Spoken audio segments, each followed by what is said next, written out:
They're dressed like crap in the nice restaurants. I see people all the time, they kind of slumbers in with a shirt untucked, baggy pants, and a baseball cap on backwards. You didn't get the memo? This is a nice place. Put some effort into it. You look like a slob. Yeah, I think it disappoints other people too.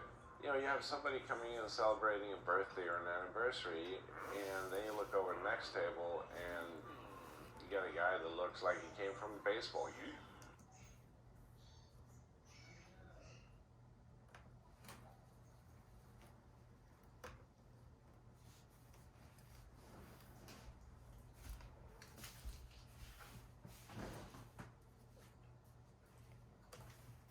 Ready-to-wear clothing originated in the 19th century due to complications of World War II and its effect on Europe's manufacturing processes.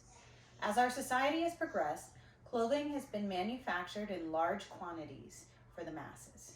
While this has added the ease of shopping and availability for expression, it has also made us complacent in the way we view clothing, which has affected our society.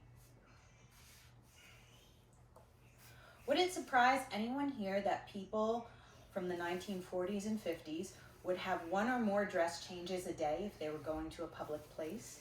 This still rings true today with how people dress for jobs or the lifestyles that they want.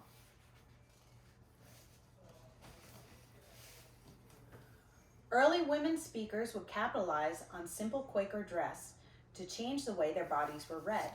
Women's use of this dress transferred reassuring images of these women, which made it harder for their opponents who questioned their modesty and religious sincerity. These women were able to change the perception in which they were observed by changing their dress and changing people's minds. Patients who are sick and who wear pajamas and hospital garb think of themselves as more ill. One change in their caretaker's appearance, such as street clothes, can change a patient's perception.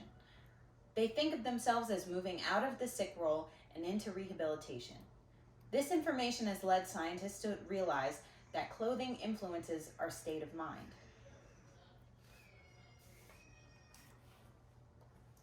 Scholars have contributed to the long intellectual history of the study of symbols. Symbols include anything that conveys meaning. Our clothing has a unique symbolic significance on our humanistic needs. But as humans, we work hard, we go home, and we do not celebrate events the way that we used to. This reflects in our style of dress and the way we are seen in the public eye. We look inwards towards our phones and away from what others perceive of our outward image.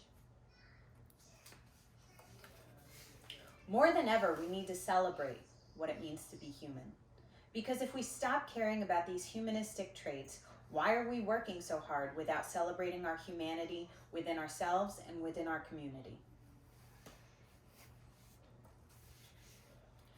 Now that we see how clothing affects not only our lifestyle, but our humanistic needs and what it means to be part of an intellectual community, let's live in a world where we strive to be the best version of ourselves.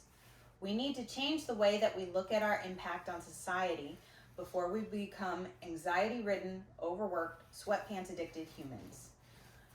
I challenge you to come to class next week wearing your best attire and living your best life. Thank you.